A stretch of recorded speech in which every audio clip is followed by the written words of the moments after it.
Дело мистера Мейсона. Тайна смерти Денсона так и осталась тайной, несмотря на все, что смогла сделать полиция. И коронерское жюри в конце концов вынесло тот самый вердикт, который обычно звучит как признание бессилия: убийство совершено неизвестным лицом или неизвестными лицами. И по правде говоря, другого решения от них едва ли можно было ожидать, потому что перед ними лежал только голый мрачный факт: тело человека, переодетого в одежду простого рабочего, нашли почти перед самой полуночью на ступенях неподалеку от колонны герцога Йиркского, и обнаружил его полицейский констебль во время обычного ночного обхода. Если бы не смотритель контор, который сумел опознать покойного, даже имя жертвы осталось бы неизвестным, и жюри, конечно, потратило некоторое время на пустые предположения о странной треугольной отметине на лбу, но ни одного доказательства, ни одной зацепки, ни одной живой нити у них не было. Поэтому все закончилось так, как и должно было закончиться при такой темноте вокруг дела. Они записали официальный вердикт, поднялись со своих мест и разошлись по домам, оставив после себя не разгаданную тайну, а только аккуратно оформленную неизвестность. Но полиция знала немного больше, чем жюри, хотя это знание не столько помогало ей, сколько делало дело еще более запутанным, потому что на дознании были сознательно скрыты все сведения о краже бриллиантов, ради которой Денсон и затеял свою последнюю дерзкую игру. Подробности этой кражи я уже рассказывал прежде, и инспектор Пламмер со своими людьми поступили так, как полиция обычно поступает в подобных случаях, когда лишние сведения не помогают жюри вынести вердикт, но могут испортить дальнейшее расследование, если слишком рано попадут наружу. Кража бриллиантов была сорвана усилиями Мартина Хьюита, как мы уже знаем, а сам вор теперь лежал мертвый и был вне досягаемости любого человеческого наказания. Поэтому для полиции оставался только один вопрос: кто убил Денсона? И только одна цель – найти того, кто сделал это. Дело находилось в руках инспектора Пламмера, умного и настойчивого полицейского чиновника, а кроме того давнего приятеля Хьюита, и после нескольких бесплодных дней он наконец пришел в контору сыщика, чтобы неофициально обсудить с ним все, что было известно. Полагаю, нет особого смысла спрашивать, слышали ли вы что-нибудь новое о смерти Денсона. Если бы до вас дошло хоть что-нибудь полезное, я бы, наверное, уже получил от вас весточку. Ни слова, Пламмер, ровно ничего. И можете быть уверены, если бы мне стало известно хотя бы что-то стоящее, это сразу оказалось бы у вас. Но я все же надеялся, что вам самому удалось продвинуться дальше. Не продвинулся ни на шаг. Вся работа последних дней оказалась почти пустой. Несколько случайных следов, которые я проверил, завели меня в никуда. И теперь я снова стою в том же самом месте, где стоял в первый вечер после дознания. Это, пожалуй, самое странное дело из всех, какие мне приходилось видеть за годы службы, потому что если разложить его по порядку, каждая новая подробность не объясняет предыдущую, а только делает ее еще более нелепой. Смотрите сами, перед нами Денсон, человек, который только что провернул одну из самых ловких краж драгоценностей, какие вообще можно вообразить. Он устроил все так хитро, что спокойно ушел с бриллиантами на 15 тысяч фунтов. А Самуэль еще час или два терпеливо сидел в конторе и даже не начинал понимать, что его обвели вокруг пальца. Когда же Самуэль наконец сообразил, что произошло, он все равно не мог немедленно поднять тревогу и натравить на Денсона полицию. По тем самым причинам, которые вы тогда обнаружили. И значит, у вора было время, была возможность и была почти идеальная дорога к бегству. Но вот тут начинается первая странность, потому что Денсон почему-то не уносит добычу сразу. Хотя сделать это ему было проще простого, он прячет бриллианты в том же самом доме, где совершил кражу, а с собой берет ключ, чтобы ночью вернуться и забрать все уже в другой обстановке. Почему он так поступил? По вашему объяснению, и я должен признать, что оно до сих пор кажется мне самым разумным, он кого-то боялся. Боялся, что именно в день кражи его могут остановить и обыскать, но не боялся вернуться позднее, потому что, очевидно, собирался явиться за добычей ночью. И вот тут у нас первая настоящая загадка. Кто был этот человек, которого Денсон так опасался? Почему опытный и смелый вор, только что провернувший дело на 15 тысяч фунтов, вдруг решил оставить бриллианты почти под носом у жертвы? Дальше все становится еще хуже, потому что в ту же ночь Денсона находят мертвым, переодетым в одежду рабочего, и находят его не в подвале, не в пустом переулке, не в каком-нибудь заброшенном дворе, а в одном из самых заметных мест Лондона. Это последнее место, куда убийца по здравому смыслу стал бы переносить тело. Ведь ясно, что убийство произошло не там. И если бы преступник хотел спрятать следы, он выбрал бы что угодно, только не ступени у колонны, где первый же полицейский мог наткнуться на мертвеца. Но и этого мало, потому что на лбу у покойника оказывается эта невероятная вдавленная отметина, красный треугольник, словно убийца не просто оставил тело, а поставил на нем знак, будто хотел, чтобы вся полиция Лондона смотрела именно туда. Что это может значить? Первая мысль, конечно, самая простая – грабеж, но тело не ограблено. При нем остаются 3 пятифунтовые банкноты, суверен или 2, мелкие деньги, часы с цепочкой, ключи и все прочее, что преступник мог бы взять без всякого труда. Тогда начинаешь думать о бриллиантах. Возможно, рядом был сообщник по краже, который узнал, что Дэнсон собирается сбежать со всей добычей один. Но против этой версии сразу встает то единственное, что в деле выглядит почти несомненным. У Дэнсона не было сообщника. Он проделал все один, вы сами это установили.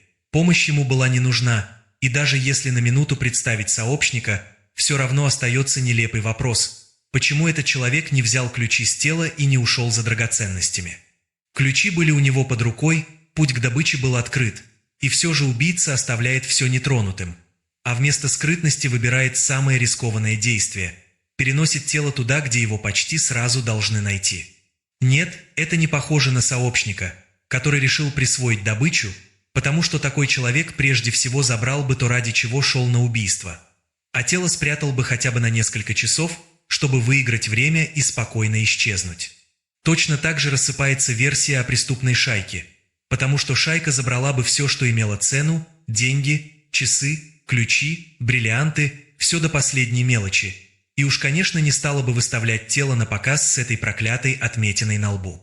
Преступники бывают жестоки, бывают дерзки, бывают тщеславны, но опытная шайка не рискует просто ради красивого жеста. Она не оставляет лишние следы и не подсовывает полиции загадку, если может уйти тихо и с добычей. Вот где мы стоим, Хьюитт, перед мертвым Дэнсоном, перед красным треугольником на его лбу, перед нетронутыми деньгами, нетронутыми ключами и добычей, которая почему-то никого не заинтересовала. Скажите мне честно, вы видите в этом деле хоть что-нибудь такое, чего не вижу я? Нет, Пламмер, не могу сказать, что вижу больше вашего. Все соображения, которые вы сейчас изложили, уже приходили мне в голову, и я даже обсуждал их с моим приятелем Бреттом. Но вы понимаете, мое участие в этом деле фактически закончилось в тот момент, когда были найдены бриллианты. О самом убийстве я знаю только то, что мне рассказали. Тело я не видел и потому не имел возможности заметить какую-нибудь мелочь, которую другой мог бы пропустить. Хотя не сомневаюсь, что вы и ваши люди осмотрели все как следует. Так что я не знаю ни на волос больше того, что вы только что пересказали. И если судить лишь по этим сведениям, перед нами действительно тайна в самом чистом виде, без примеси разумного объяснения. Все, что есть сверх этого, установил окружной врач при осмотре тела. Дэнсон умер от удушения, как вы уже знаете, и первая естественная мысль была в том, что убийца должен быть человеком большой силы. Но врач придерживается совсем другого мнения, причем говорит не предположительно, а почти с полной уверенностью. По его словам, Дэнсона задушили не руками, а каким-то приспособлением, чем-то вроде хирургического жгута. Хирургического жгута. Да, именно хирургического жгута, такого, каким перетягивают руку или ногу, чтобы остановить кровотечение. Врач считает следы совершенно несомненными, и это, конечно, может навести на мысль, что убийца имеет отношение к медицине. Как предположение, да, но не больше, чем предположение, потому что сам по себе хирургический жгут еще не превращает неизвестного человека в доктора. Именно так, это хоть что-то, но, откровенно говоря, ничтожно мало, потому что жгут – вещь достаточно обычная. В сущности, это всего лишь ремень или лента с винтовым зажимом. И на теле не было ничего, что указывало бы на какой-то особенный жгут, отличающийся от тысячи других. К тому же я не вижу ни одной причины, почему врач должен был совершить именно такое убийство больше, чем любой другой человек. И окружной врач, кстати сказать, в этом со мной согласился. Но будь это доктор или не доктор, красный треугольник все равно оставался совершенно необъяснимым. Хотя о нем врач тоже сообщил мне кое-что. Правда, это кое-что на первый взгляд почти бесполезно. Отметина не высохла как следует из-за своей слегка жирной природы. И хотя стереть ее полностью было почти невозможно, врач все же сумел осторожно соскоблить немного краски или чернил с поверхности кожи. Вот здесь, на бумаге, лежит немного этого вещества, Теперь оно, конечно, уже высохло. Пламмер осторожно вынул из кармана небольшой сложенный листок, развернул его, затем открыл еще один, меньший, спрятанный внутри, и на этой маленькой бумаге оказались два крошечных мазка ярко-красного цвета, такого живого и резкого, что он сразу притягивал взгляд. Вот оно, то самое вещество, врач исследовал его и говорит, что состав у него довольно необычный. А если позволить себе немного фантазии, в этом составе даже можно увидеть какую-то связь с самим треугольником. Дело в том, что вещество состоит из трех частей – животной, растительной и минеральной. Врач нашел там тонкое растительное масло, затем какую-то восковую основу, несомненно животного происхождения, и минерал – киноварь, то есть по сути ярко-красную краску – вермильон. Возможно, между треугольником и тремя веществами, представляющими три царства природы, и есть какой-то странный смысл, но практической пользы от этого никакой, зацепиться все равно ни за что. Мартин Хьюитт некоторое время молча рассматривал красные следы на бумаге, и по его лицу нельзя было понять ни удивления, ни торжества, ни даже особого интереса, только внимательное спокойствие человека, который не спешит произнести мысль, прежде чем она сама примет ясную форму.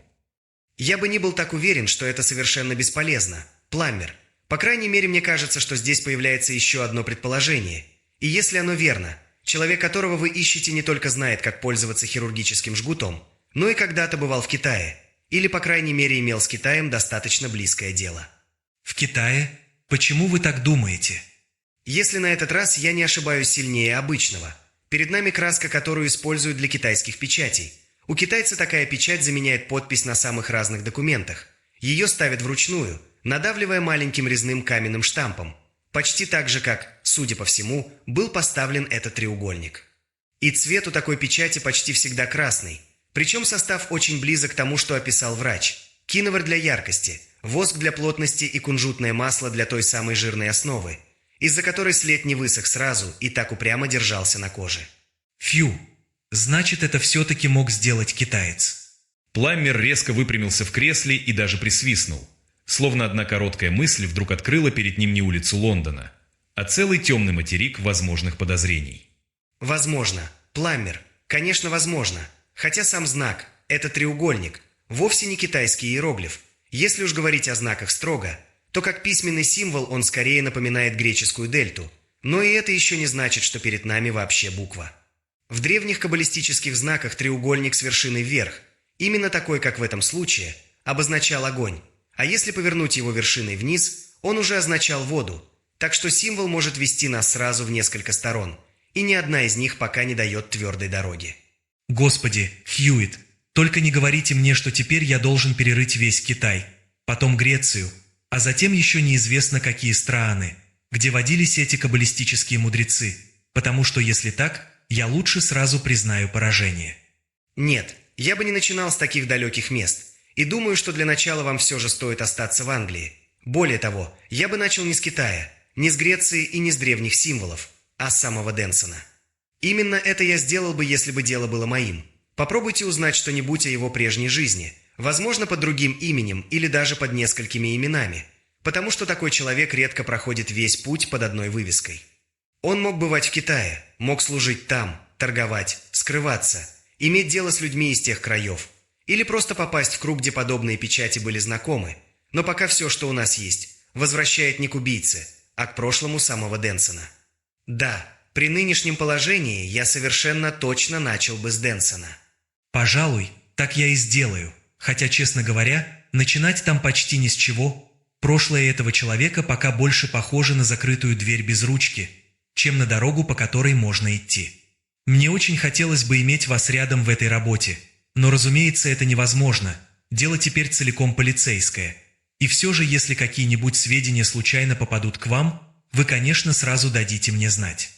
Разумеется, Пламмер, здесь слишком серьезное дело, чтобы держать при себе даже самую малую полезную мелочь. К тому же оно не только серьезное, но и настолько странное, что каждая новая подробность может оказаться важнее, чем кажется на первый взгляд. Желаю вам удачи и надеюсь, что прошлое Денсона окажется не такой глухой стеной, как оно выглядит сейчас. Пламмер ушел бороться со своими трудностями. И если смотреть на дело со стороны, можно было ожидать, что именно полиция первой добудет новую весть о красном треугольнике. Но случилось иначе. Свежая новость пришла прежде всего к Хьюиту, и пришла она с такой стороны, откуда ее едва ли мог ожидать даже человек с его привычкой ждать необычного. Прошло всего 2 дня после визита Пламера, когда Кирет вошел в личный кабинет Хьюита и положил перед ним карточку преподобного Джеймса Потсвуда, вместе с просьбой принять его для частной консультации. Имя мистера Потсвуда было известно Хьюиту, как, впрочем, и многим другим людям, потому что этот человек пользовался репутацией редкой, почти старомодной преданности своему делу. Он был настоятелем большого прихода на северо-западе Лондона и отдавал этому приходу не только все свое время, не только силы и здоровье, но и каждый пенни собственного дохода. А доход этот был вовсе не маленьким. Мистер Потсвуд происходил из состоятельной семьи, и хотя значительную часть его прихода населяли люди вполне обеспеченные, бедности, нужды и тихого человеческого несчастья в бедных кварталах все равно хватало с избытком. Этот достойный человек часто жалел лишь об одном – что его средств недостаточно, чтобы сделать еще больше, помочь еще глубже, закрыть еще хотя бы одну дыру в той огромной ткани нищеты, которую он видел каждый день. Это был сухощавый, подвижный мужчина почти 60 лет, с седыми бакенбардами, заметными и не особенно красивыми чертами лица. Но в этом лице было столько открытой простой доброты, что внешняя неправильность почти сразу переставала иметь значение. «Мое дело к вам, мистер Хьюит, несколько неопределенного свойства, я даже сказал бы почти призрачного, и потому не уверен, что вы вообще сможете мне помочь, но все же постараюсь объяснить свою тревогу настолько ясно, насколько сумею. Прежде всего, позвольте спросить, верно ли я понимаю, что вы каким-то образом были профессионально связаны с тем необыкновенным убийством, которое произошло около недели назад, с делом, где человек по имени Дэнсон был найден мертвым на ступенях у колонны герцога Йоркского?» И да, и нет, мистер Потсвуд, я действительно был профессионально занят одним делом, подробности которого вам едва ли нужно знать, поскольку это касается интересов моего клиента, и именно в ходе этого дела я столкнулся с другой, куда более мрачной историей. Тогда, прежде чем спрашивать, что именно вам известно об этом загадочном событии, мистер Хьюит, я лучше расскажу вам собственную историю, чтобы вы сами могли решить, вправе ли вы что-нибудь раскрыть мне, или можете ли вообще что-нибудь сделать. Разумеется, все, что я скажу, должно остаться в строжайшей тайне. Разумеется, мистер Потсвуд, можете говорить совершенно свободно. Все, что вы сочтете нужным рассказать мне сейчас, останется между нами до тех пор, пока закон, совесть и интересы вашего несчастного знакомого позволяют хранить это молчание. У меня есть прихожанин, мистер Джейкоб Мейсон, которого в последние годы я видел очень редко, почти совсем не видел, если говорить прямо, до тех самых недавних дней, когда он снова появился в моей жизни самым тревожным образом. Насколько мне известно, он человек довольно обеспеченный и живет замкнуто, в доме неподалеку от моего пасторского жилища. Много лет он занимался естественными науками, особенно химией, и при доме у него устроена превосходная лаборатория, оборудованная с такой тщательностью, какую редко встретишь у простого любителя. Он вдовец, собственных детей у него нет, но под его опекой живет осиротевшая племянница мисс Кресвик, и хотя мистер Мейсон никогда не был особенно постоянным прихожанином, много лет назад я виделся с ним гораздо чаще, чем в последнее время. Я должен быть с вами совершенно откровенен, мистер Хьюит, если рассчитывая на вашу помощь, и потому скажу прямо, между нами возникли разногласия на почве религии, причем такого свойства, что мне становилось все труднее сохранять прежнее доброе чувство к мистеру Мейсону. У него был странный, прихотливый, почти фантастический ум, и его постоянно тянуло к вещам, с которыми, по моему убеждению, лучше не играть, к спиритизму, например, и к той ужасной современной форме суеверия, о которой время от времени доходят шепоты с континента, к так называемому умилостивлению дьявола или даже поклонению ему. Я не хочу сказать, что он делал что-то нравственно преступное. Вы понимаете, дело было скорее в самом увлечении, в этом опасном желании прикасаться к темному краю вещей, будто человек может безнаказанно открыть дверь и не впустить внутрь холод. Он постоянно бросался за какой-нибудь новой доктриной, то животный магнетизм, то телепатия, то гадание по кристаллу, то теософия, то еще одна из тех многочисленных странных систем, которые особенно притягивают умы подобного склада. И что было для него характерно, каждое новое увлечение немедленно заставляло его пытаться обратить меня в свою веру, причем он говорил такими словами, иногда направленными против основ той религии, которой я служу как скромный пастырь, что я никак не мог позволить подобные речи в своем присутствии. Поэтому наше дружеское общение, хотя и не было прервано каким-то открытым разрывом, постепенно сошло почти на нет. И именно по этой причине я был несколько удивлен, когда мистер Мейсон пришел ко мне днем, в тот самый день, когда газеты напечатали сообщение о найденном теле Дэнсона. Вы, возможно, помните, что утром об этом упомянула только одна газета, Да и то очень кратко, зато вечерние выпуски уже дали куда более полные отчеты. Да, тело нашли очень поздно предыдущей ночью, поэтому утренние газеты почти не успели с этим материалом. Именно так я и понял позднее. Когда мне сообщили, что мистера Мейсона провели в мой кабинет, я вошел туда и сразу увидел его в состоянии крайнего нервного возбуждения. В руке он держал вечернюю газету, сжатую так крепко, словно это была не бумага, а какое-то вещественное доказательство его ужаса. Он почти не произнес ни одного обычного приветственного слова, а сразу бросился ко мне и воскликнул: «Видели ли вы это в газете? Это убийство? Вот сообщение», после чего почти сунул газету мне в руки. До той минуты я ничего не видел и не слышал об этом деле, но и теперь он дал мне очень мало времени, чтобы прочитать статью спокойно, потому что сам ходил взад и вперед по комнате, нервно сцепляя руки то перед собой, то по сторонам, то снова прижимая их к груди. Он качал головой каким-то содрогающимся движением, словно в нем шла борьба с мыслью, от которой он не мог избавиться. И 1 или 2 раза у него вырывалось почти помимо воли: «Что мне делать? Что я могу сделать?» Я поднял глаза от газеты, и он тут же заговорил снова, еще быстрее и тревожнее, чем прежде. Вы прочли. Вы видите, что это такое. Это убийство, ужасное убийство. Бедный несчастный человек пытался спастись. Он пытался уйти от этого, но не смог. Понимаете? Не смог. Я ответил ему насколько мог спокойно. «Да, это действительно похоже на убийство. Но скажите мне, мистер Мейсон, вы знали этого человека? Вы знали Денсона?» Нет, конечно нет, я его не знал. Но ведь все достаточно ясно. Вот еще одна газета, там то же самое сообщение, только немного короче. Я купил все, что смог найти, но эти 2 дают самые полные сведения. Разве не видно, что это жестокое убийство? Человек был торговцем, агентом или кем-то в этом роде. У него была контора на Портсмут-стрит, но нашли его в одежде рабочего. А это доказывает, что он боялся и пытался скрыться, пытался убежать от того, что шло за ним. Но он не смог. Не смог. Нет. И никто бы не смог. Это ужасно. Портсмут ужасно. Я все еще не понимал, к чему он клонит, и потому попросил его сесть, потому что мистер Мейсон продолжал почти безумно ходить по комнате, будто само кресло казалось ему ловушкой. «Я не совсем понимаю вас, мистер Мейсон.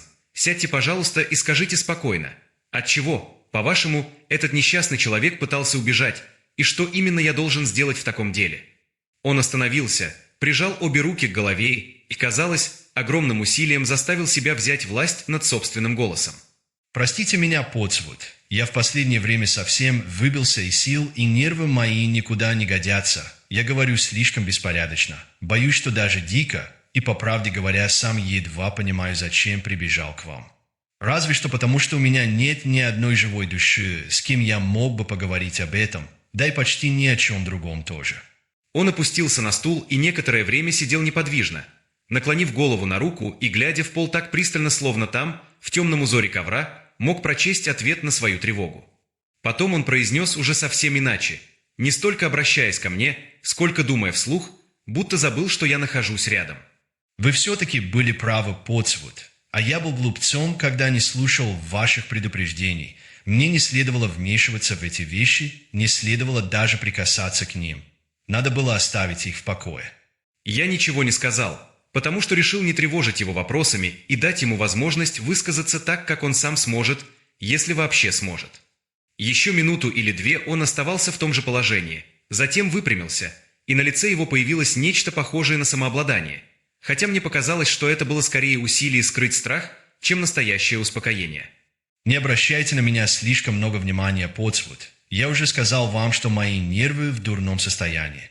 А кроме того, я всегда был человеком порывистым. Вы ведь знаете это не хуже меня.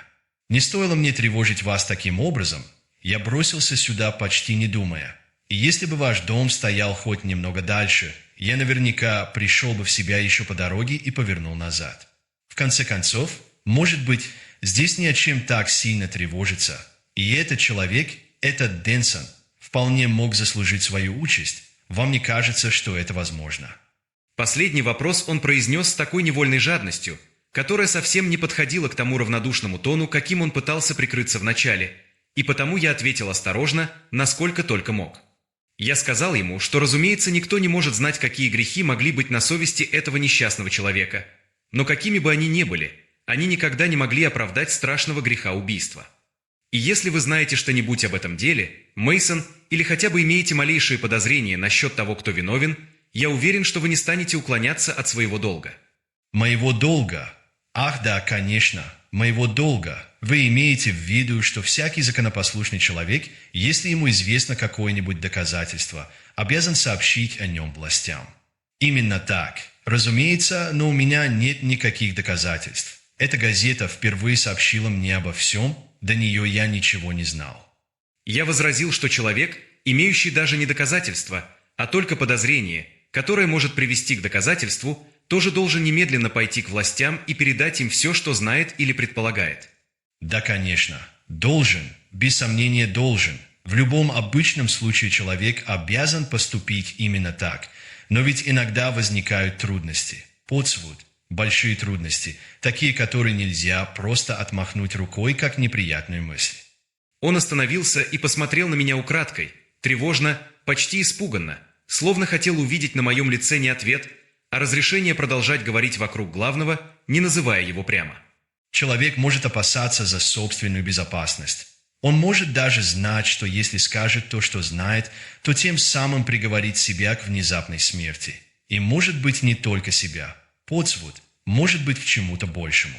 Предположим, ведь такое возможно.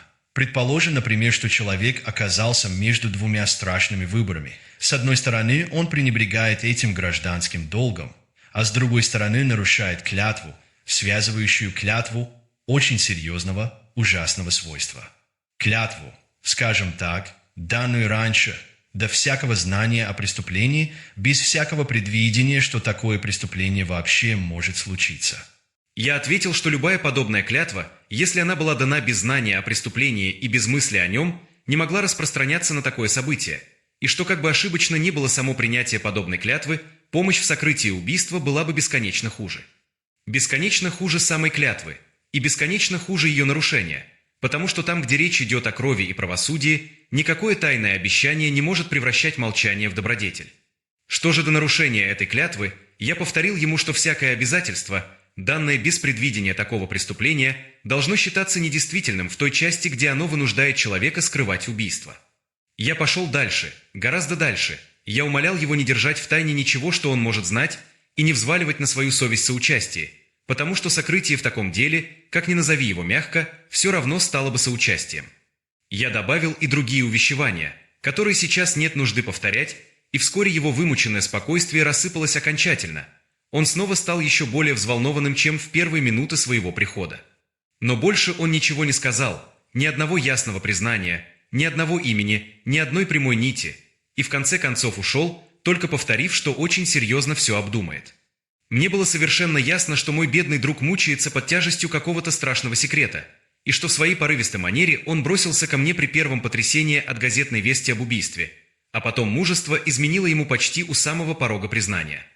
Но я понимал и другое. Мистер Хьюитт, я не имел права оставить дело в таком положении, потому что молчание Мейсона уже переставало быть только его личной мукой и начинало касаться убийства, правосудия и, возможно, чужих жизней.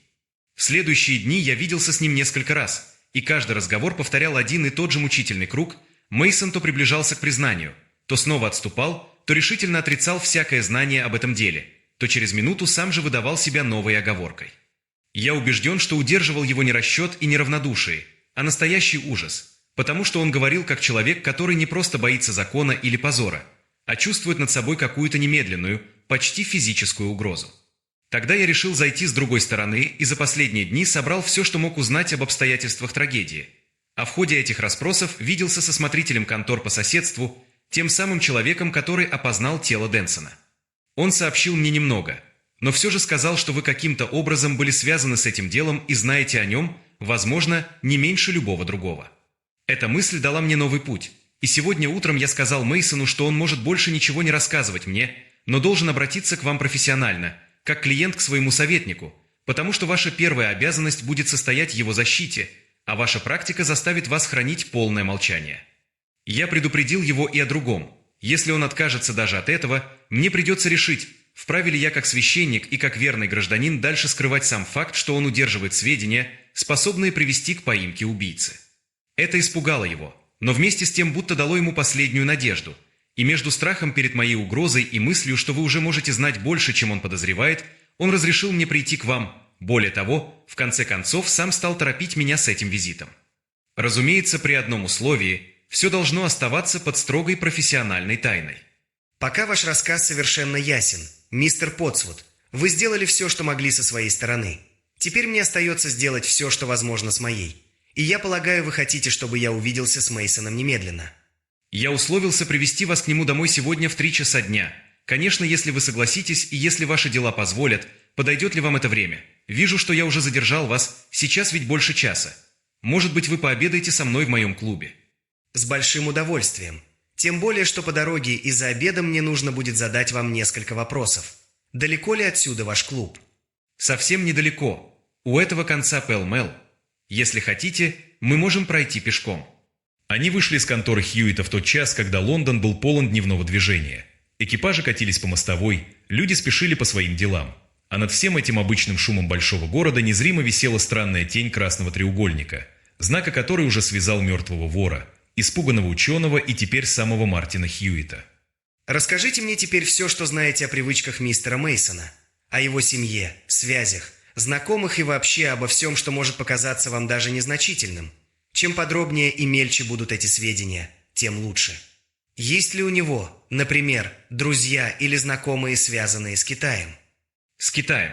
Нет. Пожалуй, я бы сказал, что нет. Хотя постойте, если вы спрашиваете именно так, я лучше расскажу вам все, что знаю, а вы уже сами решите, имеет ли это значение. Насколько мне известно, у мистера Мейсона нет близких родственников. Во всяком случае в Лондоне, кроме его племянницы мисс Кресвик. Ей через несколько месяцев исполнится 21 год. Это очаровательная девушка, но до ужасного замкнутая в своем доме, потому что сам Мейсон почти никого не принимает. Мисс Кресвик была дочерью его сестры. Сначала она потеряла мать, потом отца, и после этого перешла под опеку своего дяди, причем Мейсон стал также доверительным управляющим по завещанию. Я полагаю, он имеет право, если сочтет нужным, удерживать управление ее имуществом до тех пор, пока ей не исполнится 25 лет, хотя в случае его смерти она должна вступить в наследство обычным образом, как только достигнет совершеннолетия.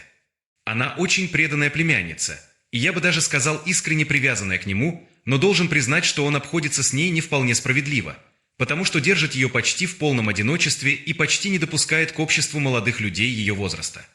Я думаю, это не жестокость, скорее обычная беспечность человека, который никогда не имел собственных детей, весь ушел в свою науку, в свои странные увлечения, сделал затворником самого себя и даже не заметил, что вместе с собой запер молодую девушку. И вот это как раз приводит меня к тому, о чем я вспомнил, когда вы спросили о связях мистера Мейсона с Китаем.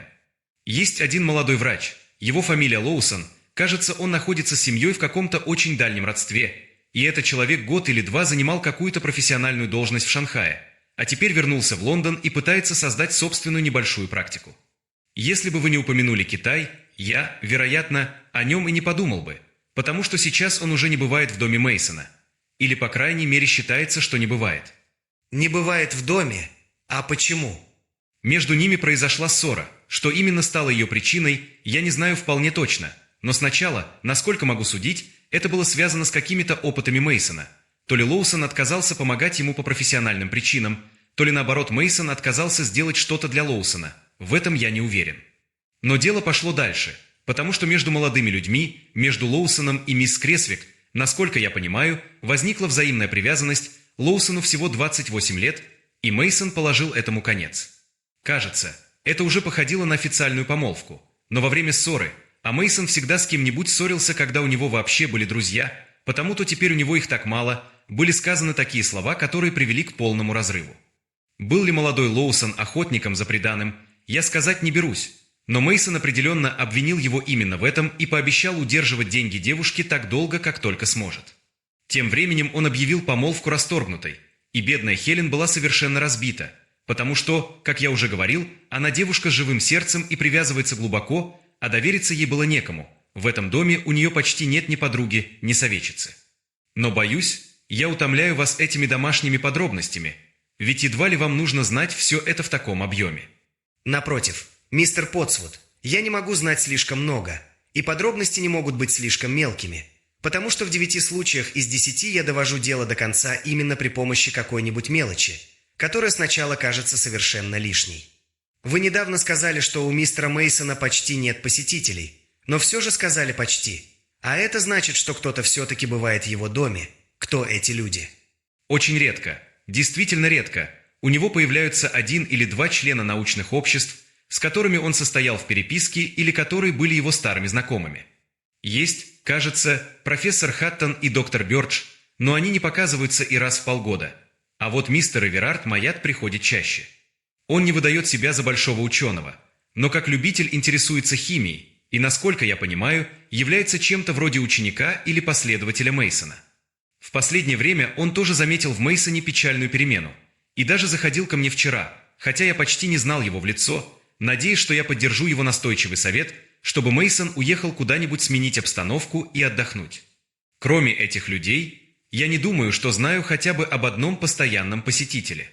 Потсвуд остановился у дверей клуба и с легким движением руки указал на здание, словно этим будничным жестом на миг возвращал разговор из мира тайных клятв, научных странностей и семейных разрывов в привычный дневной Лондон.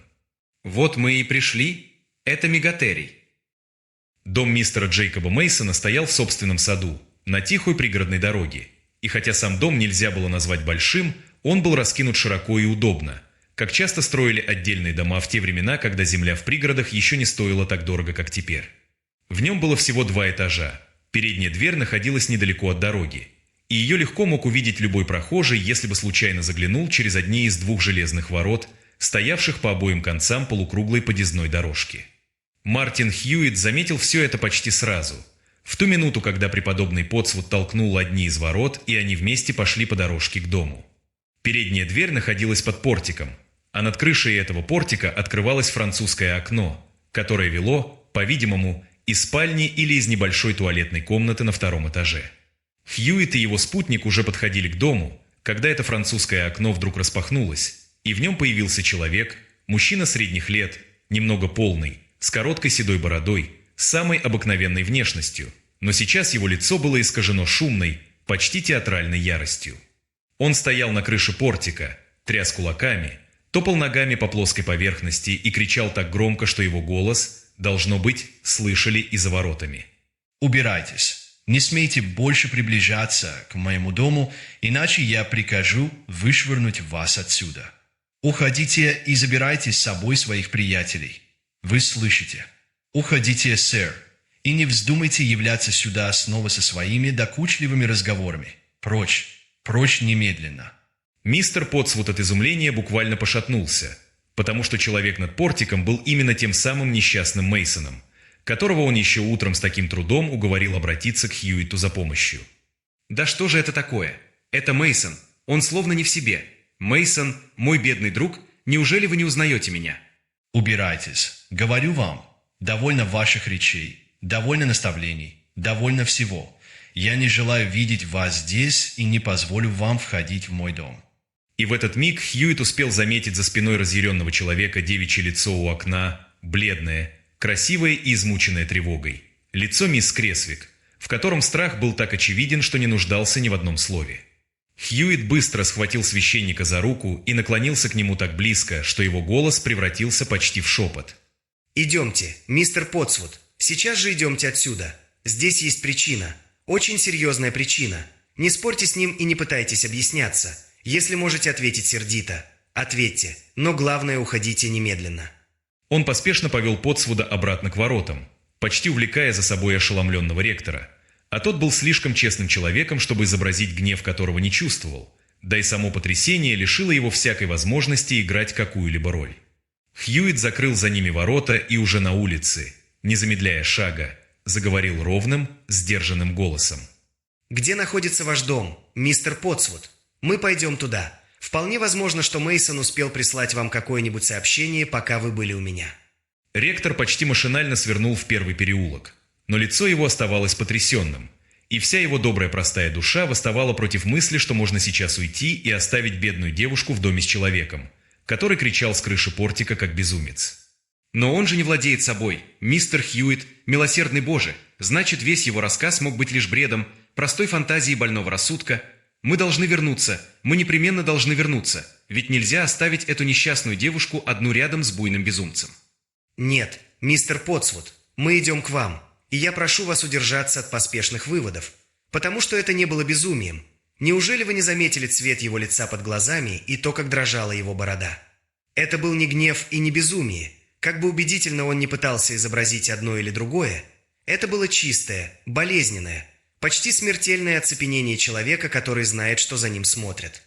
«Но если это страх, почему он так набросился на нас? Что это может значить? Если он действительно боится, разве не должен был он обрадоваться нашему приходу и нашей помощи?»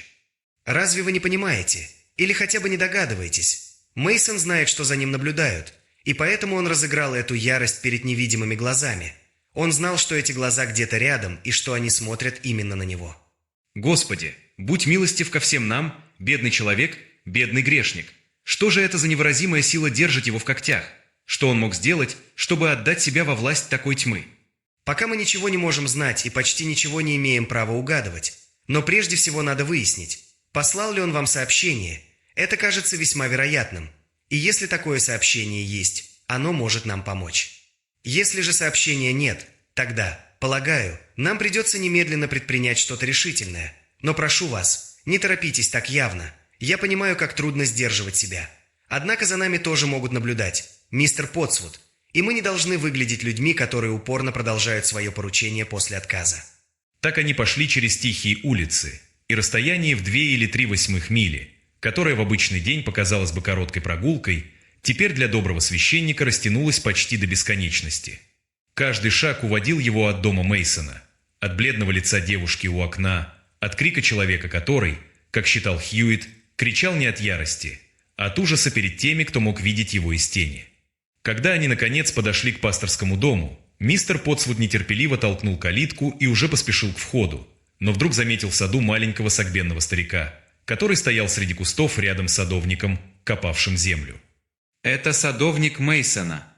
Ректор сразу направился к нему, и старик почтительно прикоснулся рукой к шляпе, затем быстро и остро посмотрел в сторону Хьюитта, который остановился неподалеку от двери пасторского дома. После этого старик исчез за углом здания, а мистер Потсвуд последовал за ним, и прошло всего несколько секунд, прежде чем ректор снова появился, уже с небольшим листком бумаги в руке. «Вот мистер Хьюитт, посмотрите, старик должен был передать это только мне лично, и только без свидетелей он ждет здесь с часу дня». На маленьком листке, неровными дрожащими буквами, будто рука писавшего все время сбивалась от страха и спешки, были нацарапаны следующие слова.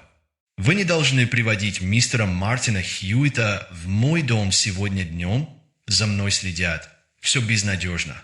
Но не оставляйте меня. Приведите его сегодня вечером, после наступления темноты, ровно в 8. Мне понадобится все его искусство, вся его проницательность, и тогда вы узнаете все. Только после темноты приходите к задним воротам в переулке. Они будут неплотно прикрыты. Потом идите через оранжерею сбоку дома. Там моя племянница будет ждать вас в 8, после наступления темноты. Сожгите это письмо и прежде не выпускайте его из рук. Пошлите с этим человеком короткую записку, что вы сделаете, как я прошу, но не пишите в ней, что именно, из страха перед случайностью. Пошлите ответ немедленно. Умоляю, приходите в 8 вместе с мистером Хьюиттом».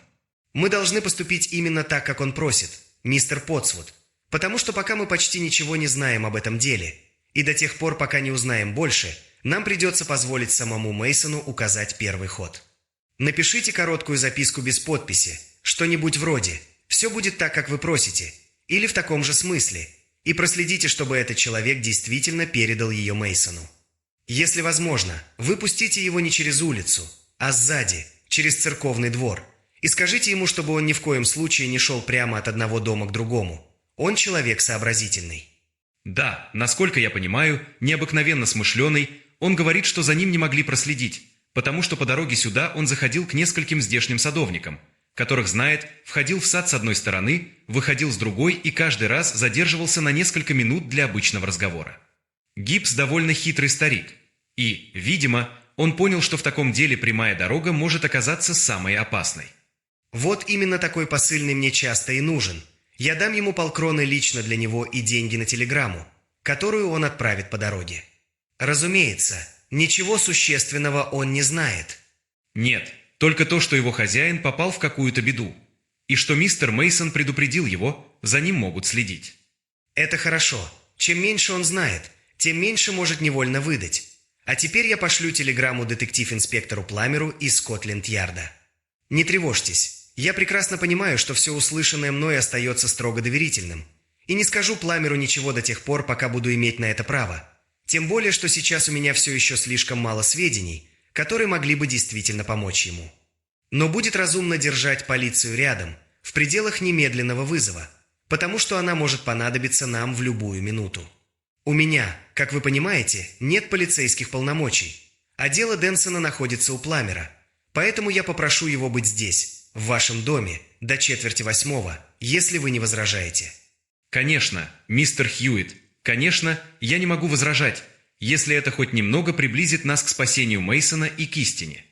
Так телеграмма была отправлена Пламеру, а Хьюитт, приняв приглашение ректора поужинать пораньше перед вечерним визитом, вынужден был смириться с ожиданием. Он не любил терять время и сказал об этом мистеру Потсвуду прямо, потому что предпочел бы увидеть Мейсона немедленно, даже с риском, и без промедления принять те меры, которые счел бы нужными. Но рисковал прежде всего сам Мейсон, и только он знал, почему дневной визит был невозможен, поэтому Хьюитту оставалось принять его условия, ждать темноты и прийти ровно в тот час, который Мейсон указал в записке. Добрый мистер Потсвуд переживал эти часы как настоящую пытку. Он то вставал, то снова садился, то подходил к окну, то возвращался к камину. И все же сам настаивал, что просьба Мейсона должна быть исполнена в точности, без поспешности и без самовольного нарушения его условий. Что же это все значит, мистер Хьюитт? Что это может быть? Какая страшная сила способна так окружить человека здесь, в Лондоне, в наши дни, среди улиц, домов, церквей, полиции и всей этой уверенной городской жизни? Он повторял эти слова снова и снова, не столько ожидая ответа, сколько пытаясь примирить свою веру в порядок мира с тем, что происходило на расстоянии нескольких улиц от его собственного дома. А Хьюитт ждал молча, с тем неподвижным вниманием, которое у него всегда появлялось перед решительным шагом, когда дело еще не раскрыло своего лица, но уже приблизилось настолько, что можно было расслышать его дыхание. И все же в этом молчании было что-то тяжелее простого ожидания, словно каждый из них по-своему чувствовал, что назначенный час не приближает их к признанию Мейсона, а отмеряет последние минуты до события, которое уже нельзя будет остановить. Была осень, и ночь теперь опускалась рано, с той внезапной сырой темнотой, которая будто не приходит постепенно, а за несколько минут закрывает улицы, сады, окна домов и самые человеческие мысли. Ужин наконец закончился, и они едва успели выйти из-за стола, когда прибыл Пламмер, встревоженный, оживленный и готовый к делу, как человек, который слишком хорошо понимает цену каждой минуты, но еще не знает, куда именно его ведут.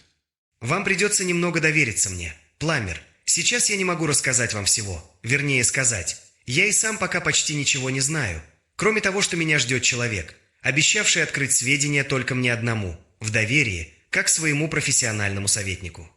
Я не знаю, как долго мне придется держать вас в неведении, но след здесь горячий, и я понимаю, что именно там вы и хотите быть.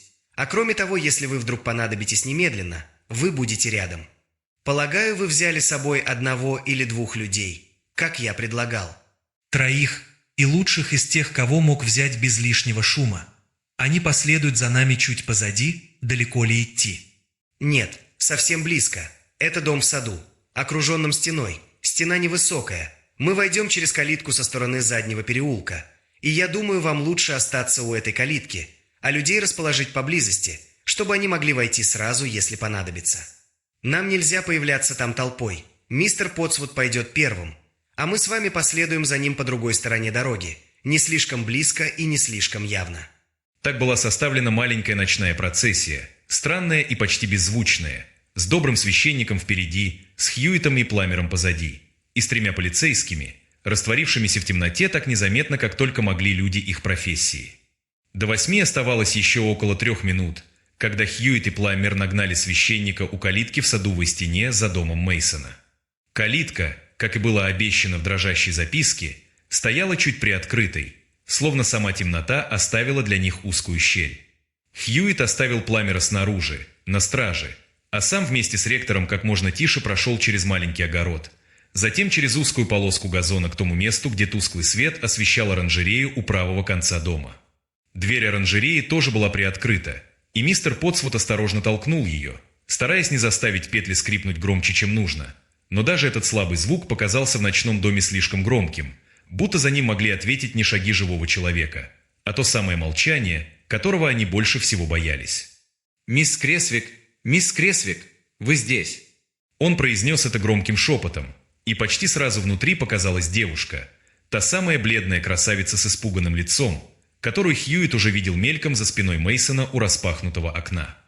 «О, мистер Потсвуд, как хорошо, что вы пришли. Я совсем не понимаю, что происходит с бедным дядей. Боюсь, он действительно теряет рассудок. Его что-то ужасно пугает. И весь день ему становилось только хуже, так что под конец он едва мог говорить и ходить.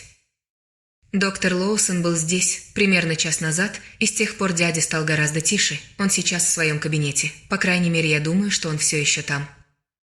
Теперь они входили в полутемную гостиную, где слабый свет не столько разгонял мрак, сколько делал его гуще по углам, и при имени Лоусона ректор невольно повернул голову. «Доктор Лоусон – довольно необычный посетитель в этом доме. Не правда ли? Давно он ушел».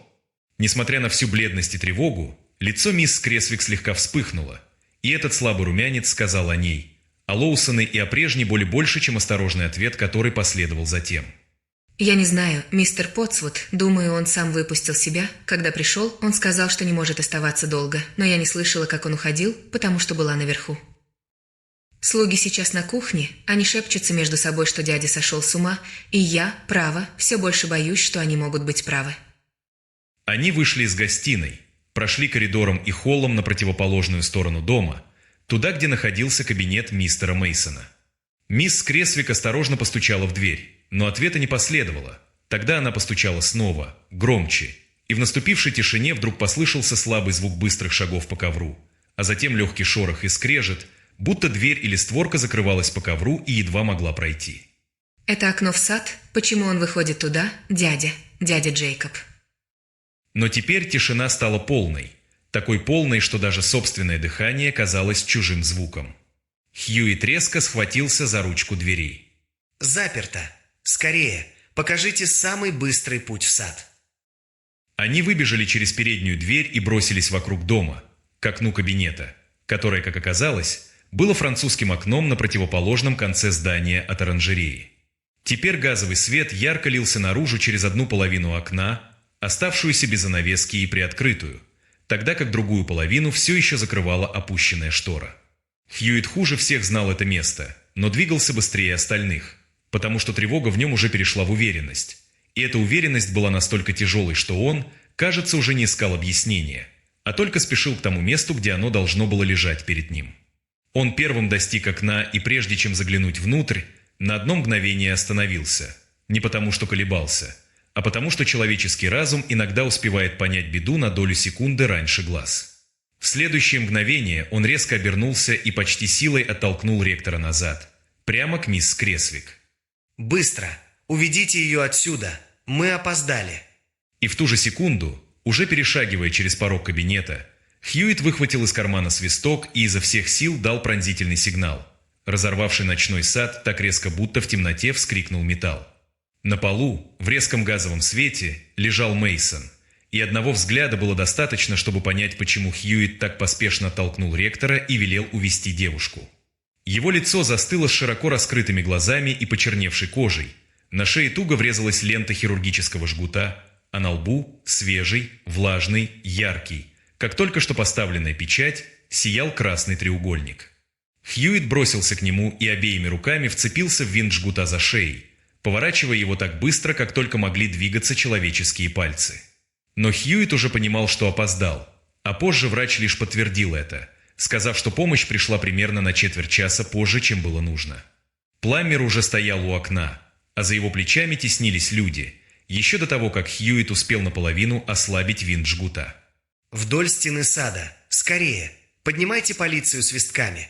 Он только что вышел отсюда. Еще несколько мгновений назад он был рядом». Дом сразу ожил криками, испуганными голосами и женскими вскриками, будто вся сдержанная тишина, копившаяся здесь весь день, разом лопнула и выпустила наружу страх, который до этой минуты прятался за дверями, шторами и шепотом прислуги. Ректор прибежал обратно почти тотчас же, и Хьюитт, все еще занятый своей бесполезной попыткой вернуть Мейсона к жизни, велел немедленно послать за врачом, хотя в его голосе уже не было надежды, а только строгая привычка делать все, что должно быть сделано.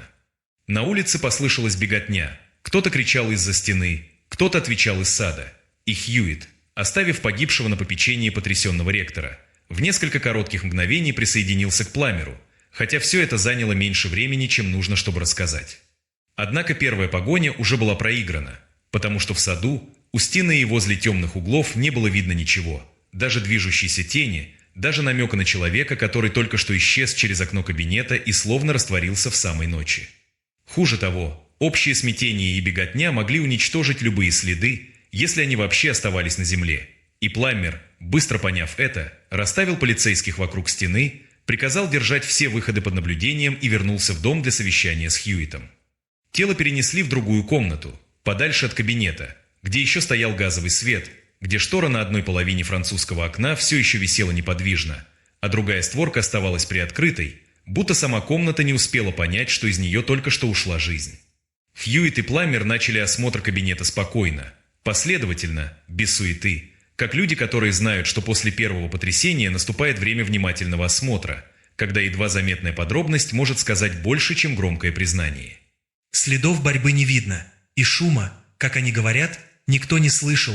Это очень странно, Хьюитт, потому что человек должен был сопротивляться, если только у него оставались силы и понимание того, что с ним делают. После всего, что я видел и слышал сегодня, Пламмер – это как раз почти то, чего я ожидал. Мне кажется, этот несчастный был наполовину убит страхом еще до того, как его задушили. Не просто испуган, а ошеломлен, лишен воли, словно оглушен собственным ужасом. Он был нем, парализован, почти оторван от мира, и только зрение еще оставалось при нем. А возможно, лучше было бы для него, если бы и оно отказало, потому что то, что он видел перед смертью, вероятно, было страшнее самой смерти. Пока Пламмер осматривал комнату, Хьюитт коротко передал ему все, что тот еще не знал, от утреннего визита Потсвуда до тайной записки Мейсона и рокового опоздания, не задерживаясь на подробностях, которые для них уже стали не надеждой, а только запоздалым объяснением. Теперь этот человек мертв, Пламмер, и вместе с ним исчезло признание, ради которого он сам назначил этот ночной час. Поэтому для меня дело началось слишком поздно, почти в ту минуту, когда главная возможность уже была уничтожена. Хьюитт остановился возле стола и медленно оглядел кабинет, где ящики были выдвинуты, бумаги сдвинуты со своих мест, мелкие предметы перевернуты, а общий беспорядок говорил не о случайном волнении хозяина, а о чьем-то внимательном и поспешном поиске. Здесь уже искали до нас, Пламмер, и судя по тому, как тронуты бумаги, искали прежде всего что-то письменное. Но постойте. В камине тлел слабый огонь, низкий, почти угасший, и на нем лежал серый ломкий слой пепла от множества сожженных бумаг. Хьюитт осторожно просунул лопатку под этот пепел, поднял его так мягко, словно переносил не остатки бумаги, а последнюю возможность услышать голос убитого, и положил все на стол под свет газовой лампы. «Мне придется оставить вас на время, Хьюитт. Через минуту сюда прибудет инспектор с ближайшего участка. Он не станет вам мешать. А если кто и способен вытянуть из этой комнаты хоть какие-то сведения, то это именно вы. Для меня же следующий шаг совершенно ясен. Я должен немедленно найти доктора Лоусона и удостовериться, где он находится, если только его вообще удастся найти». Это, безусловно, правильно. Пламмер, я могу найти здесь что-нибудь, а могу не найти ничего, тогда как Лоусон пока остается последним человеком, о котором известно, что он был в этом доме.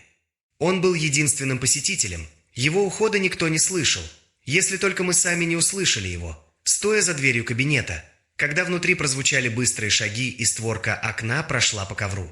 Кроме того, уйти так быстро через окно и сад мог только человек, который хорошо знал дом, знал расположение комнат, знал путь к саду и не терял ни секунды на поиски выхода. И у него был очевидный интерес избавиться от Мейсона. Девушка через несколько месяцев становится совершеннолетней.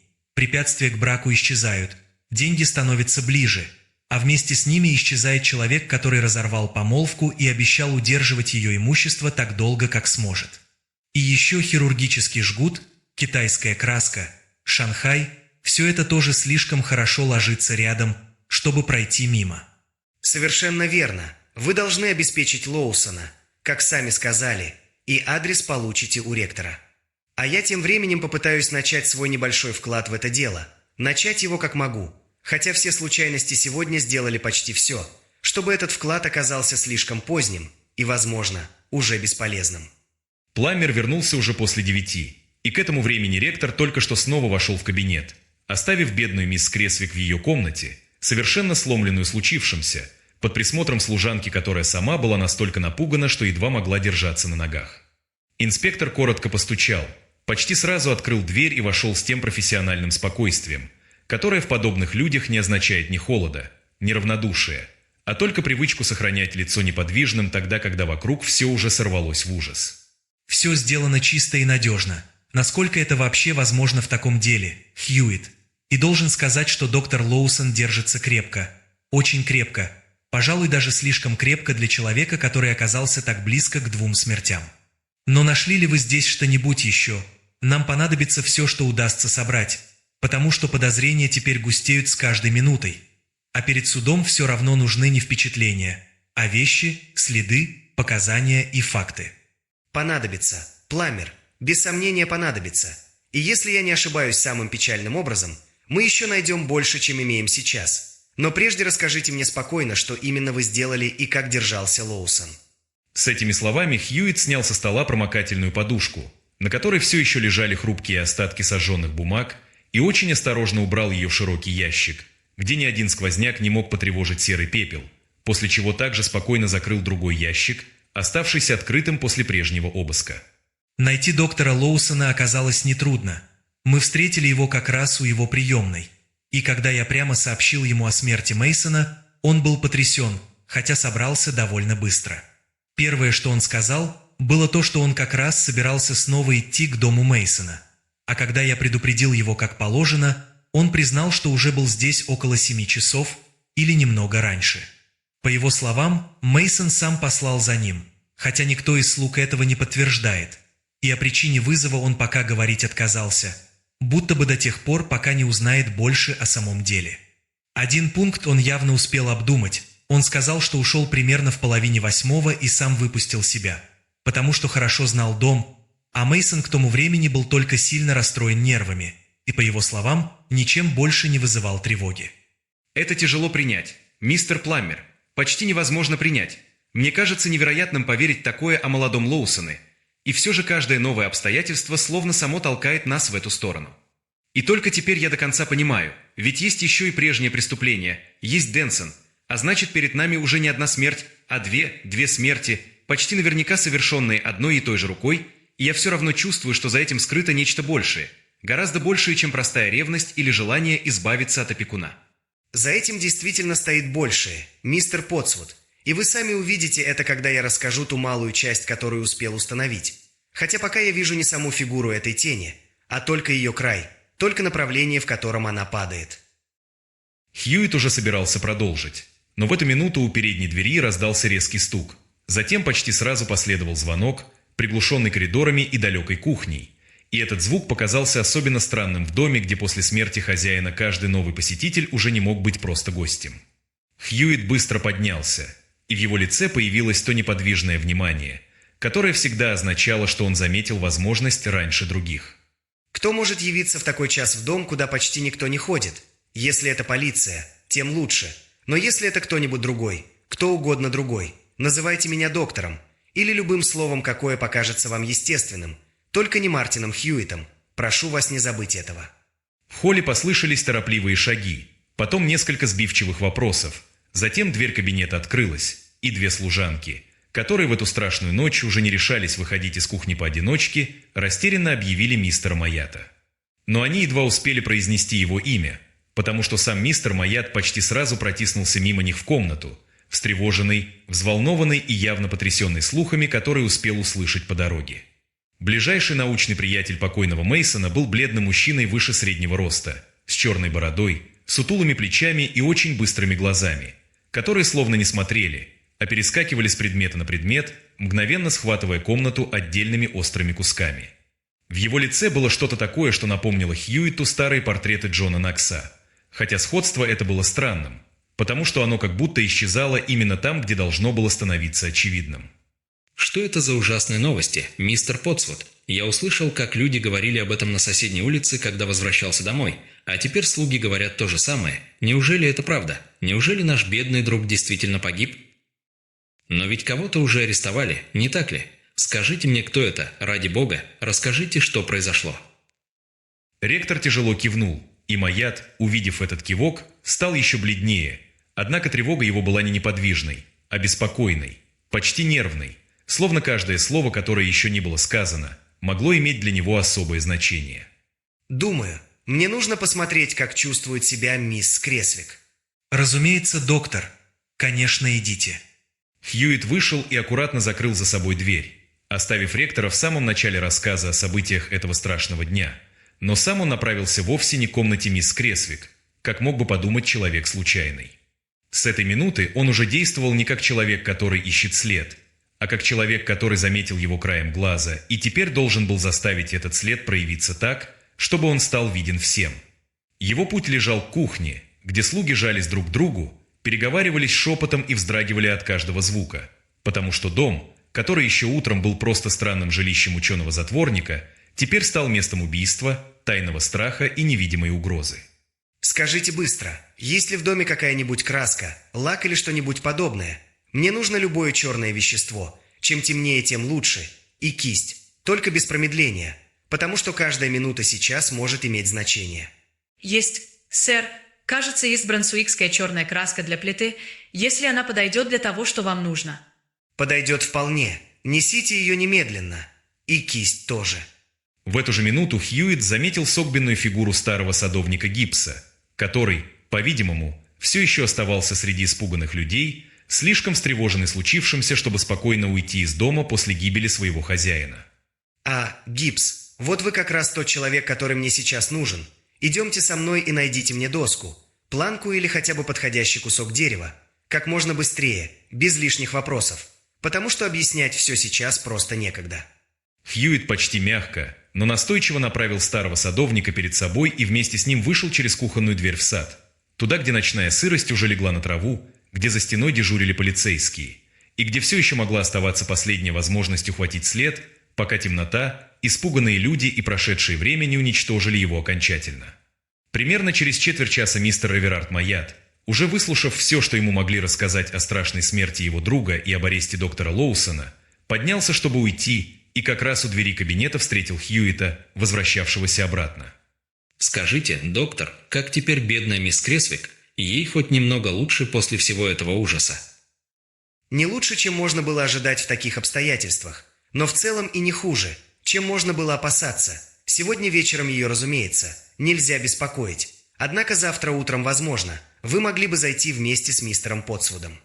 Конечно, бедная девушка. И еще это подозрение против доктора Лоусона. Какой страшный удар для нее, какой жестокий удар. Ведь если все это правда, она за один вечер потеряла не только дядю, но и последнюю опору сердца. «Все, что я могу сделать, доктор, разумеется, я сделаю. Я уже говорил мистеру Потсвуду. При таких печальных обстоятельствах любая помощь будет оказана мной охотно. Насколько вообще можно говорить об охоте в такую ночь?» Ректор уже направлялся к двери вместе с мистером Маяттом, но Пламмер, заметив едва уловимый знак Хьюита, незаметно удержал его на месте, и потому Хьюит сам вышел с поздним посетителем в холл. Кажется, здесь погасили свет. Странно. Интересно, зачем они это сделали? Разве только люди из толпы начали пробираться в сад и заглядывать через стеклянные панели двери? Попробуем найти ручку. Да, вот она. Снаружи тоже темно. Мистер Маят, будьте осторожны на ступеньках. В такую ночь легко оступиться. Мистер Маят шагнул в темный портик, но тут же остановился и неловко споткнулся, после чего быстро нагнулся рукой вниз, ощупывая препятствие перед собой. «Здесь какая-то доска поперек портика, прямо под ногами». Доска. Верно. Действительно доска. Дайте я уберу ее в сторону. Иначе кто-нибудь еще непременно споткнется и переломает себе кости. Доброй ночи, мистер Маят. Мистер Маят ушел широким шагом в темную ночь, и едва его фигура растворилась за воротами, Хьюит без единого лишнего звука поднял доску, которую сам заранее поставил в нужном месте, и поспешила обратно в кабинет. Он внес ее осторожно, держа так, чтобы не смазать поверхность, потому что доска была липкой и блестящей от брансуикской черной краски. Затем положил ее поперек разложенной газеты на столе под самым светом.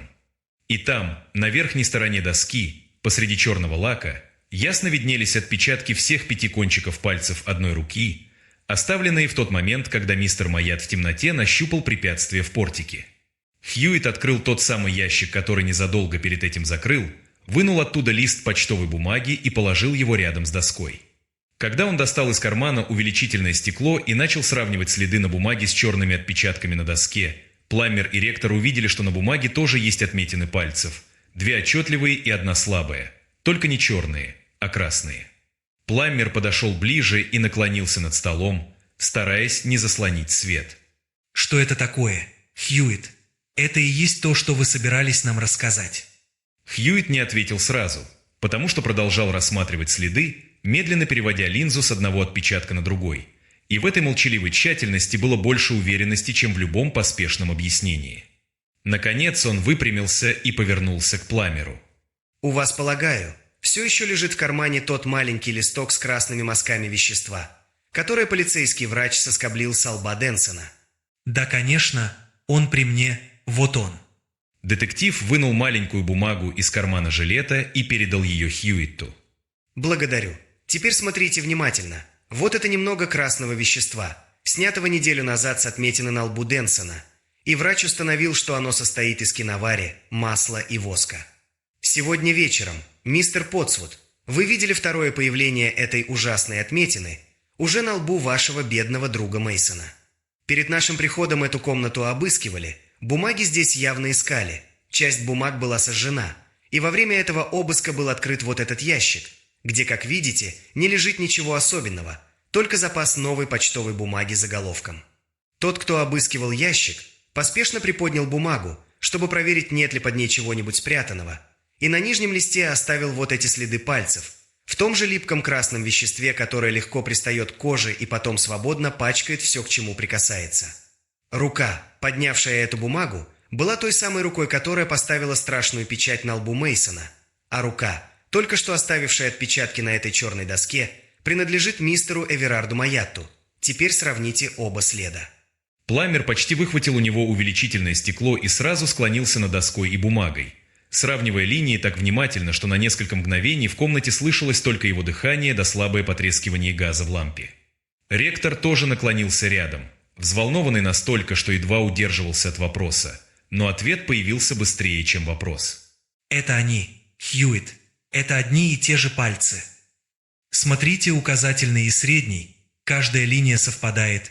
Изгибы, разветвления, весь рисунок – это один и тот же человек.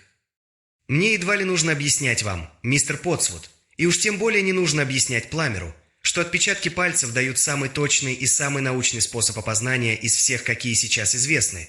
Полиция это прекрасно знает и давно пользуется этим в делах, где человеческое лицо может солгать, а кожа пальцев не умеет. Но на этом дело не заканчивается, потому что вы видели, как я вынул из камина обгоревшие остатки бумаги. И хотя сожженная бумага чаще всего кажется мертвой окончательно, иногда на ней все еще можно прочитать слова, если сама бумага и чернила сохранили хоть какую-то разницу после огня. Большая часть пепла рассыпалась слишком сильно и сейчас не дала нам почти ничего. Хотя при дневном свете мы, возможно, попробуем еще раз. Но один обрывок оказался куда более любопытным, чем остальные. Посмотрите сюда, только осторожно, потому что он может погибнуть от одного неудачного движения. Хьюитт очень медленно выдвинул плоский ящик, куда незадолго перед этим убрал остатки сожженных бумаг, и при свете газовой лампы серые хрупкие кусочки казались уже не мусором из камина, а последними свидетелями разговора, который кто-то отчаянно пытался уничтожить. Видите этот кусок? Он отличается от прочих, потому что сохранил первоначальную форму лучше остальных и меньше раскрошился. А причина проста. Бумага была толще. Это не лист письма, а смятый конверт. Посмотрите на клапан. Он никогда не был заклеен. А на самом клапане еще можно разобрать тисненные буквы. Часть названия этого дома. Значит, перед нами конверт, предназначенный для письма, которое так и не было отправлено. Самый простой вывод таков. Письмо собирались написать. Возможно, начали готовить к отправке. Но затем передумали. Конверт смяли и бросили в корзину для бумаг.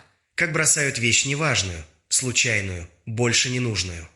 Но тогда возникает вопрос, почему такая, казалось бы, пустяковая вещь была потом внимательно вынута из корзины и сожжена вместе с другими бумагами? Значит, кто-то очень хотел уничтожить даже самый малый клочок, который мог бы указать на определенную переписку. Теперь посмотрите на лицевую сторону конверта. Чернила на обугленной бумаге дают чуть более светлый серый оттенок, чем сама бумага. Адрес виден не полностью. От первой строки осталась только часть, от второй еще меньше, но все же достаточно, чтобы увидеть направление. Первая строка начинается с буквы «Э». Следующие буквы расплылись и не дают полной уверенности. Но дальше появляется заглавная «М», с которой начинается фамилия. И эта фамилия совершенно ясно читается как Маят, или в крайнем случае как очень близкая к ней. Вот почему, когда Маят явился сюда так поздно, я сразу сделал первое, что было под рукой, чтобы получить отпечатки его пальцев и сравнить их с красными следами на бумаге из ящика. Но зачем же он вернулся, мистер Хьюитт? Если он действительно связан с этим ужасом, если его рука оставила тот страшный знак, зачем человеку снова входить в дом, где уже стоит полиция и где каждая вещь может заговорить против него? Только ради смелой разведки, мистер Потсвуд. Ради того, чтобы собственными глазами увидеть, как идут дела. Что уже известно, кого подозревают, куда смотрит полиция и нет ли чего-нибудь такого, что угрожает ему немедленно. Он пришел сюда как собственный шпион. Вот и все. И именно поэтому я считаю его человеком острым, хладнокровным и опасным. Разве вы не помните, как сами рассказывали мне, что вчера он приходил к вам, хотя вы почти не знали его в лицо, и будто бы всего лишь просил вас поддержать мысль, что Мейсону надо уехать отдохнуть и переменить обстановку? Уже тогда это показалось мне немного странным, потому что слишком заботливый чужой человек, появляющийся в самый нужный для себя момент, часто бывает не заботливым, а осведомительным. Он выведывал у вас, мистер Потсвуд, хотел понять, что говорил Мейсон, насколько далеко тот зашел, кому мог довериться и не начал ли уже раскрывать тайну. И разумеется, он действует не один. Теперь это почти очевидно, потому что бедный Мейсон знал, что за ним следят повсюду, и один человек не мог бы создать вокруг него такое кольцо страха. Но сейчас не время строить предположения дальше необходимого. Пламмер, вы должны взять его надежно и немедленно, а когда он будет у вас, мы уже доберем доказательства, которых пока не хватает. Я бы не откладывал ни на час. Пламмер, я взял бы его этой же ночью. Вы правы, совершенно правы, как обычно, мистер Хьюитт. И тем более нельзя медлить, потому что ректор, простите, мистер Потсвуд, был сейчас немного неосторожен в разговоре с ним. Я? Что же я сказал? У меня ведь не было никаких подозрений. Откуда мне было знать, что передо мной может стоять человек, связанный с этим кошмаром? Именно потому, мистер Потсвуд, что у вас не было подозрений, вы в волнении рассказа по меньшей мере дважды назвали мистера Мартина Хьюитта его настоящим именем, хотя я перед этим нарочно называл его доктором. Так и было, мистер Потсвуд. Боюсь, что я даже не заметил этого. Мистер Хьюитт, право, я не сознавал, что произносил ваше имя. Мне трудно поверить, что я мог так забыться. Но если инспектор Пламмер это помнит, значит, вероятно, так и случилось. Тогда он может сорваться с места немедленно, потому что этого намека ему будет достаточно. А если он еще и заметит черную краску на своих руках, то сразу поймет, что его проверяли. Идемте, мистер Потсвуд, вы по крайней мере покажете нам ближайшую дорогу к его дому. Идемте сейчас же. Возможно, мы еще успеем застать его, прежде чем он исчезнет. Но случайная оговорка доброго ректора оказалась роковой. И мистеру Эверарду Маятту еще не суждено было встретиться с той участью, которая уже почти сомкнулась вокруг него. Его дом находился недалеко, меньше, чем в миле от дома Мейсона. Это был отдельный дом, но совсем небольшой, даже меньше Мейсоновского. И когда Пламмер вместе с людьми достиг места, он действовал без промедления, перекрыв каждого возможного выхода так тщательно, словно перед ним был не тихий пригородный особняк, а логово зверя, готового броситься в любую щель. Но вся эта осторожность уже ни к чему не привела, потому что Маят исчез. Дом стоял на месте, мебель стояла на своих местах. Две служанки были там же, где могли бы быть в любой самый обычный день года, когда хозяин просто вышел на час по делам, и ничто в первом взгляде не говорило о бегстве, кроме самого страшного обстоятельства. Хозяин вышел уже навсегда. Полиция стерегла дом всю ночь, потом весь следующий день, затем продолжала ждать и наблюдать целую неделю. А после этого дом еще долго оставался под присмотром, но Маят больше не вернулся. Было ясно, что он заранее приготовил себе путь для такого бегства, на тот случай, если необходимость внезапно возникнет. И когда понял, что опасность действительно приблизилась, он просто растворился в темноте лондонской ночи, так бесследно, будто эта темнота была не улицей, а дверью, открытой специально для него. Обыск не дал ничего. Ни одного предательского листка не нашлось в Келтон-Лодж. Ни письма, ни строки, ни клочка бумаги, который мог бы прямо связать его с мертвыми людьми и красным треугольником. Впрочем, полиции еще предстояло увидеть новые следы работы Маята. И Мартину Хьюиту тоже, потому что исчезновение этого человека было не концом истории, а только уходом опасности в тень. Когда серый утренний свет начал проступать над улицами и стало ясно, что Маят действительно ушел, исчез не на час, не на день, а так как исчезают люди, заранее готовые к бегству, добрый ректор уже не мог сдерживать тяжелого отчаяния. Он стоял бледный, измученный бессонной ночью, и в его лице было не только горе о Мейсоне, но и мучительное чувство собственной вины, будто одна случайная оговорка могла перевесить всю честность его жизни. Господи, прости меня, мистер Хьюит, через мою глупость это ужасное создание снова выпущено в мир, и теперь оно сможет вновь творить свою дьявольскую волю, скрываться, обманывать, подчинять себе несчастных людей и оставлять за собой такие же страшные знаки. Не мучьте себя этим, мистер Потсвуд. Это была не глупость, вовсе не глупость, а только естественная прямота вашего характера, потому что вы не обучены той осторожной хитрости которой, к сожалению, приходится пользоваться в моей профессии. И не думайте, что все сводится к одному Маятту, потому что взять предстоит не только его. Он явно был не один, это теперь совершенно ясно. Мейсон, по-видимому, начал колебаться в той страшной верности, какой бы она ни была и какой бы клятвой он не связал себя раньше, и именно поэтому его стали стеречь, окружать, пугать и доводить до того состояния, в котором человек уже не владеет ни голосом, ни волей. Нет, мистер Потсвуд, Маят не был один, и за ним стоит что-то большее, чем личная злоба одного опасного человека. Боюсь, что вы правы, мистер Хьюит. Боюсь, что он действительно был не один, потому что в этом деле все еще остается тайна слишком глубокая, чтобы объяснить ее одним именем. Эта слежка, это кольцо невидимых глаз, которое так давило на Мейсона, то обстоятельство, что он, кажется, отдал свою жизнь почти без борьбы, хотя помощь была совсем рядом, и, наконец, связь между ним и другой жертвой, Денсоном. Какая связь могла существовать между Мейсоном и Денсоном? Что могло соединить замкнутого ученого в пригородном доме с человеком, найденным мертвым у колонны герцога Йоркского, в чужой одежде и с тем же ужасным знаком на лбу? Это глубокая тайна, мистер Хьюит, подлинно глубокая. И этот красный треугольник, этот знак, будто поставленный не рукой человека, а самой тьмой, все еще стоит перед глазами. Вы сделали многое, очень многое, но не все. Нет, мистер Потсвуд, далеко не все. И сейчас я не могу даже сказать наверняка, выпадет ли мне снова столкнуться с этой вещью лицом к лицу. Потому что теперь дело окажется прежде всего в руках полиции. Но все же мы добились не пустяка. Мы знаем, что Маят связан с обоими убийствами. Знаем, что его рука оставила след рядом с красным знаком. Знаем, что он пришел сюда не из дружбы, а как разведчик. И знаем, что если его удастся захватить, мы окажемся уже не у края тайны, а в самом ее сердце. Задержание доктора Лоусона не продлилось даже до утра. Несчастный Мейсон действительно послал за ним, воспользовавшись случайным посыльным, потому что долго ждал возвращения Гибса из дома ректора, все сильнее терял остатки самообладания и уже был готов хвататься за любую помощь, даже за ту дружбу, которую сам когда-то оттолкнул и разрушил. Лоусон пришел не сразу, поскольку получил записку только после долгого врачебного обхода, и когда наконец появился в доме, Мейсон уже немного успокоился обещанием, что вечером придет Хьюит. Поэтому он не рассказал доктору всего, что мог бы рассказать раньше, если бы страх не сжал его горло, но все же говорил так беспорядочно, так туманно и тревожно, что доктор Лоусон всерьез испугался за его рассудок. Он постарался успокоить Мейсона, говорил с ним мягко, привел его в более ровное состояние и, уходя, обещал вернуться после того, как закончится прием в его собственной хирургии. Должно быть, его проводили глазами от самого дома. Должно быть, те, кто следил за Мейсоном, убедились, что доктор ушел и что испуганный хозяин снова остался один. И именно тогда был нанесен удар, навсегда сомкнувший губы Джейкоба Мейсона, который слишком поздно решился рассказать правду и слишком долго боялся того, что уже стояло у его двери. Бедную мисс Кресвик увезли из старого дома, где она уже не могла оставаться ни одной ночью, потому что каждый коридор, каждое окно, каждая занавеска и каждая темная дверь теперь напоминали ей не о прежней жизни, о последнем ужасе ее дяди.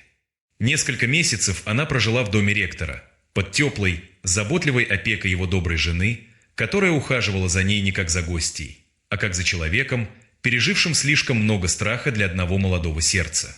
Там Хелен постепенно возвращалась к жизни, сначала едва заметно, потом увереннее, и оставалась в пасторском доме до самого дня своей свадьбы. Эта свадьба состоялась в начале следующего года, и так для нее и для доктора Лоусона трагедия все же закончилась возможностью тихого счастья. Но для Мартина Хьюита и инспектора Пламмера дело мистера Мейсона было лишь первой открытой дверью в тайну Красного треугольника, и теперь они понимали самое тревожное. За этой дверью стоял не один беглец. Где-то в Большом Лондоне оставался Маят, а за ним, как теперь уже понимал Хьюит, стояла не одна человеческая воля, а более широкая и опасная сила, которая уже дважды поставила свой знак на лбу мертвого человека.